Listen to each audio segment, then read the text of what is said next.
Sirius XM. We are joined by a very special guest in the building right now. One of the premier voices of hip-hop that came out of Long Island at the time. And also one of the taller brothers in the hip-hop game. You don't see a lot of brothers over like 6'3" rapping. You know, you got Granddaddy IU in the building. What's up, sir? Ain't nothing, man. You know what it is. What part of Long Island was that for you? Hempstead, Long Island. Hempstead, Long Island. My brother used to live in Heights. Hempstead, right there near the chicken joint. Yeah, Wings and things. Yeah, right next to Wings, right on that block. Oh, California Avenue. Yeah, well, a lot of my brother lived there for a long time with his kids, man. All right. How was it for you being so tall, man? Growing up in Long Island, were you an athlete first? Nah, Never. No basketball in high school. You went to Nah. Hempstead High School. Hempstead High School. Wow. Yep. No baller. You was like, what? You like 6'4", 6'5"? Nah, I'm 6'2". Nah, man. Yeah. You're tall as I am. I got Tim's on. Okay. You got the hard bottoms on. The slip and slides. Yeah, all day. So growing up in Hempstead, man, who did you hear that influenced you as far as hip hop is concerned? It had to be the Cold Crush, man. Like we had the all the tapes back in the days. Like the older kids would go and get the tapes from the Harlem World and all that. So we had the Cold Crush 4, Treacherous 3, Spoonie G was like my favorite. You know what I mean? Yeah.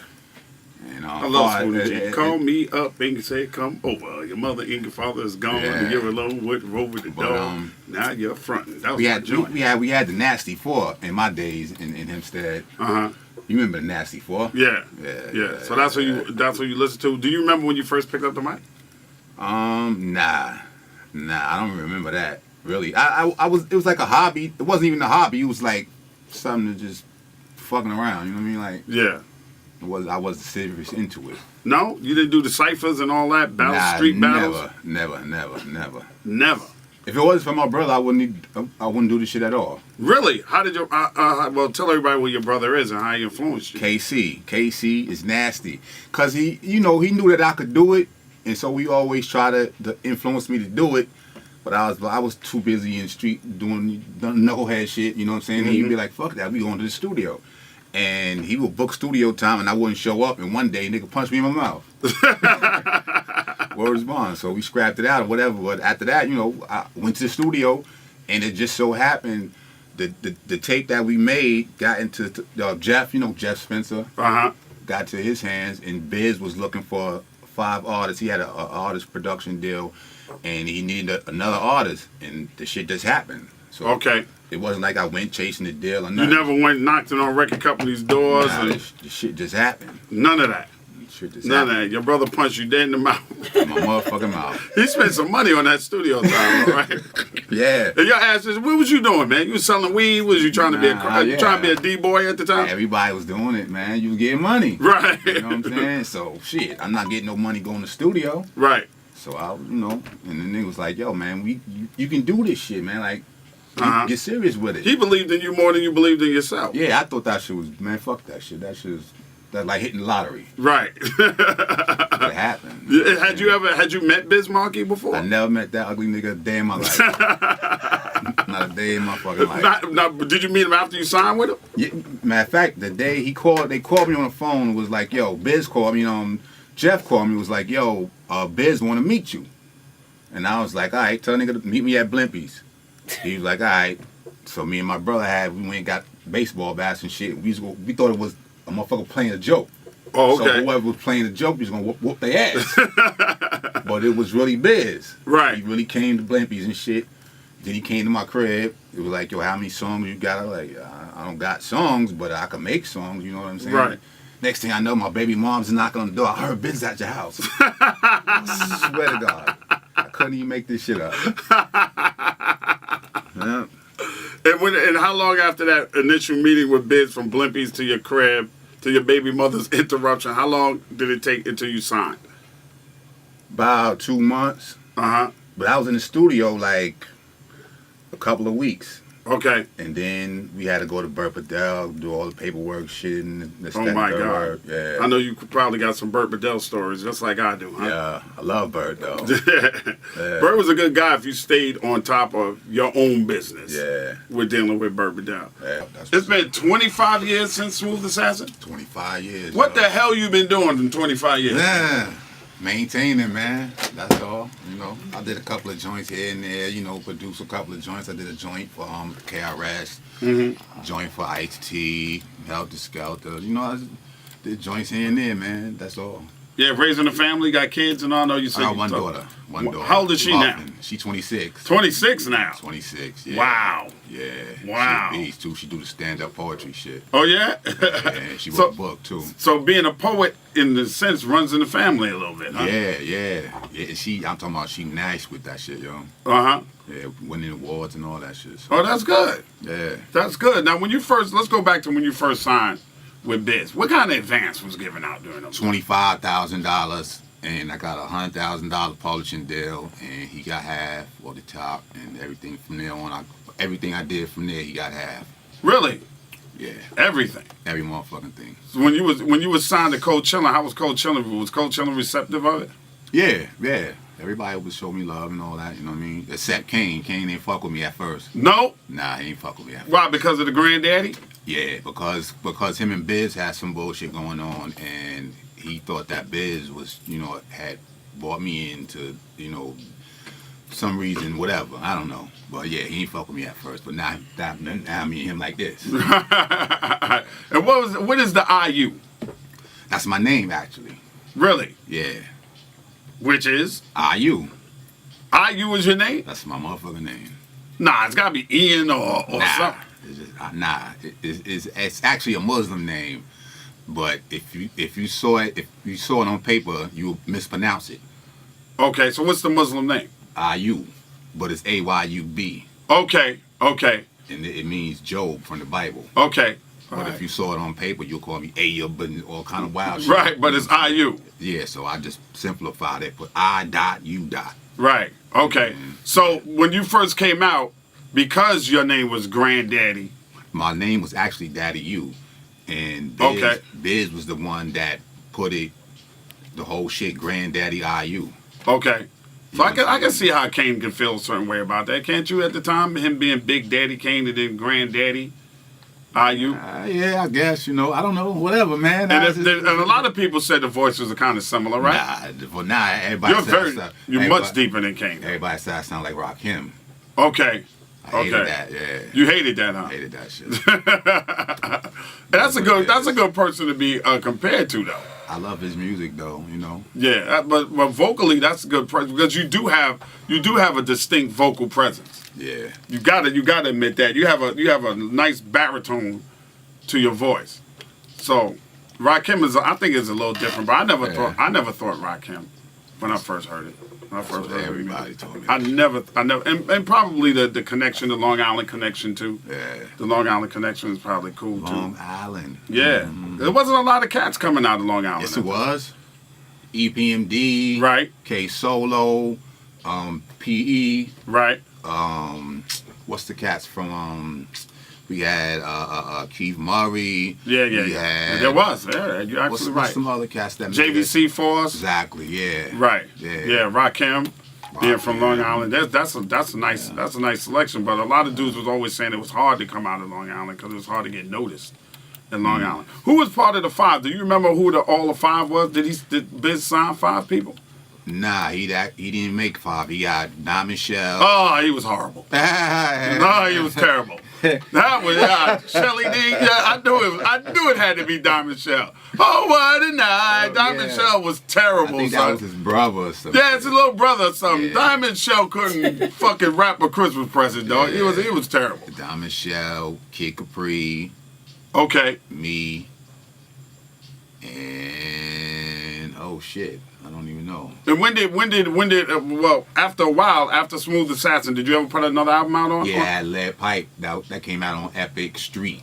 Okay. And that was it for Cold Chillin' folded after that. Yeah. What happened with Cold Chillin', man? I really don't know, man. They ran into financial troubles. Let's put it that way. And did you look for another deal after that? Nah. You was done with it, son? Nah, I didn't know that I was able to go. I thought I was still obligated. You know what I'm saying? Right. And by the time I found out, it was like she was fucking whatever. 25 years since Smooth Assassin. You did good with the record sales on that album, right? I did pretty good. Yeah, what y'all do? You go gold? Nah, I ain't go gold. Well, shit, about this point, it went gold. I ain't seen none of that money, though. Exactly. It's funny how your record seller, you don't never see none of the money, right? No fucking money. None. It's fucked up. If I didn't know what to do, you know what I'm saying, outside of that, I'd be fucked up. Word. Yeah, I think it's very important that people know that, man, because there's a lot of young people that listen to it and they think once you get a record deal, you automatically rich. Hell no, you niggas be fronting, man. You know that. Yeah, Frontin'. yeah. Everything is accounted to your account, every move, and then when you sell some records, say, okay, where my money at? Well, you owe us this, and you owe us that. You gotta recoup all that shit. You gotta recoup. See, that's the magic word. Recoup is the magic word. Yeah. Did that make you step away from hip hop for a while? Yeah. Actually, you know what I'm saying, for a long time. Mm-hmm. But I always loved music, so I always did it. So at any given time, I have fucking just tracks and shit just laying around. Right. In production, like you was telling me, you produced for KRS-One and different people like that. So you was always in on a production side. Somehow, some way you were involved. Yeah. All right. And now, what made you decide to say, you know what? Because we just played "My Neck of the Woods," which is a really dope song. I got more shit, man. And it's like, oh, well, you definitely got to give it to us. What made you decide to say, okay, it's time for me to put out some new music? Cause fuck it, I'm tired of hearing the same like South shit. You know what I'm saying? Like, I'm tired of that shit. Fuck. and every nigga from New York is trying to sound like he from the South. Like, come on, man, stop it. Right. Fuck that. Yeah, because you know what I think? I think stuff comes around, and then everybody has their time. Everybody got their time to shine. That's what we wanted hip hop to be. Nah, universal man, for everybody. But you just wait till the sound come back around. Nah, man, fuck waiting. Fuck waiting. No, I mean not wait like literally sit back and wait, but I mean stick to what you know and not try to do somebody else's sound. Shit, right, just because you're trying to be popular. I mean, if you stick to your guns and do your thing, eventually it'll come right back around to you again. If you got fans, they gonna fuck with you for doing the shit that you do. Right. Not this other shit. You know what I'm saying? Like, and then when that shit get played out, what you gonna do then? Exactly. I didn't mean sit back and wait. I mean, when you stick to your guns, eventually the sound comes back around. Eventually things are cyclical, so everything comes back around again. Yeah. So there's gonna be a time again when the boom bap that we know was gonna be the most popular shit again. Not if Hot 97 and Power 105 stayed the same. But you know they don't break no records, man. That's same old shit. Let me tell you something, man. The difference is when that station started, when we started Hot 97, we flipped Hot 97. I was the first morning show when it was an all hip hop station. Mm-hmm. It's big business now.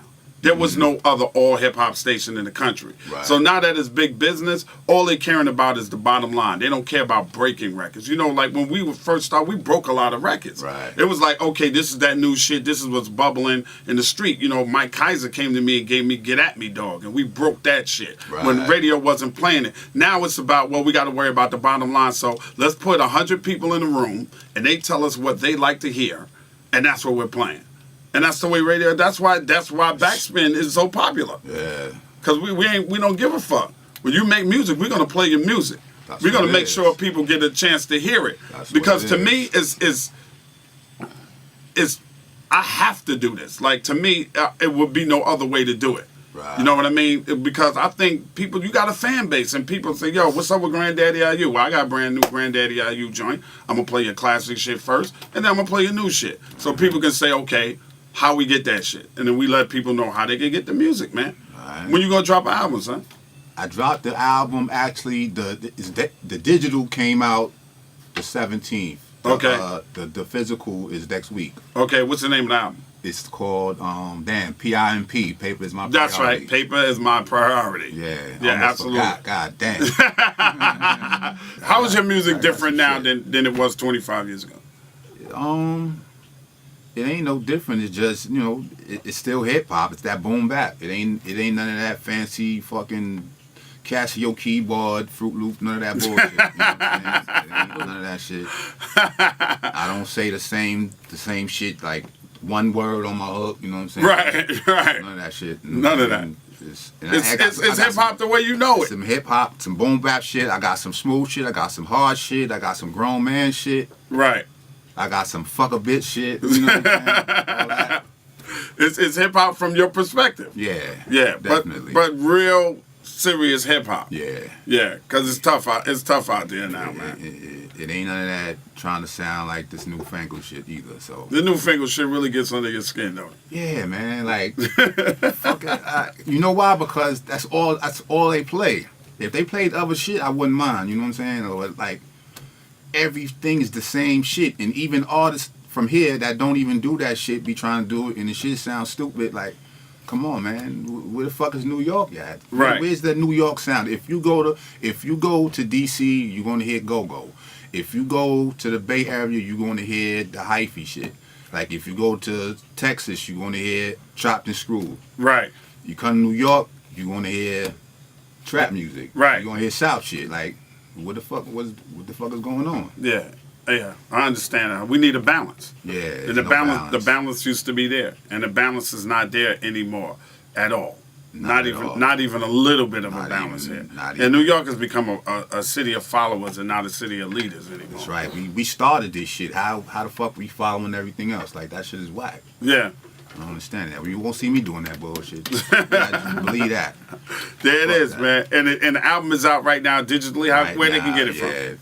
Amazon, PIMP, man. Paper is my priority. You can get Amazon, fucking iTunes, all that shit, Spotify, all that digital bullshit. You know what I'm saying? All that. And you can go to my website, granddaddyIU.com, and get it.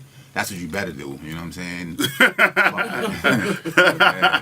GranddaddyIU.com, man. At the hard copies next week. Okay, there it is. I appreciate you coming through, brother. Yeah. Always a pleasure to see you. I ain't seen you in a minute. It's always a pleasure to see you, man. How long? What time you go off? 10.